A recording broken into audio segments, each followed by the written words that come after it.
Hey guys, in this hopefully short video, I'm going to cover some questions that I often get asked about RSD. The three questions are related and they basically are, is RSD a separate condition? How do I talk to my counselor, my therapist about it? I've talked to them and they don't seem to know it. And why is it not in the DSM? Firstly, no, RSD or rejection sensitive dysphoria is not a separate condition to ADHD. RSD is just what we call the rejection sensitivity symptom in people who have ADHD. Rejection sensitivity isn't specific to ADHD. Anyone can get rejection sensitivity. If you Google it, you'll find loads of people, medical health professionals mostly, talk about how you can develop rejection sensitivity when you experience like a string of rejections and you start developing a condition against it. So really, anyone can develop it, but the specific symptom in people who have ADHD is simply given the term RSD.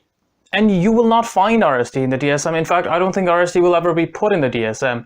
A major part of ADHD, which is the emotional dysregulation, the difficulty that comes with when you have ADHD, it's not in the DSM because it's a diagnostic manual. And emotions are more complicated and you can't really quantize and qualify it as, like a hard symptom, if that makes any sense. And for that reason, you can't find any of the emotional stuff in the DSM for ADHD. And because RSD is just a name given to the rejection sensitivity symptom in people who have ADHD, you can just consider it a part of emotional dysregulation. In fact, it essentially is.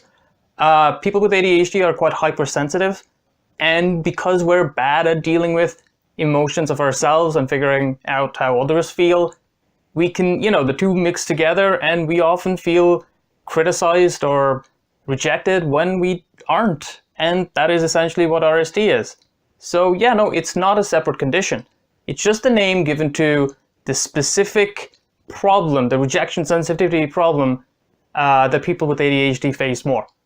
You can just call it emotional dysregulation if you want. It doesn't, even if it's not called RSD, we'll still experience the problem, and to tackle it is the actual way to go forward. And on how you talk to your counselor or your therapist about it, well, just go up to them and tell them that you have difficulty dealing with rejection and that you perceive rejection when it isn't there. That's what I did. My counselor was just a normal college counselor. They weren't an ADHD specialist in any way, but I still went up to them, told them I had difficulty with rejection, extreme difficulty with rejection, and then they taught me a couple of methods, coping mechanisms to kind of figure out the different emotions in my head, go through it step by step to figure out that it is actually rejection and I'm not just like perceiving it as rejection, and it actually did help me. They don't need to know that it's called RSD. Just say you have difficulty dealing with rejection and you often see rejection when it isn't there, and just ask them for their help. And that's what I did, and it did work, yeah. And yeah, I just wanted to clarify some misunderstandings, some questions I often get online.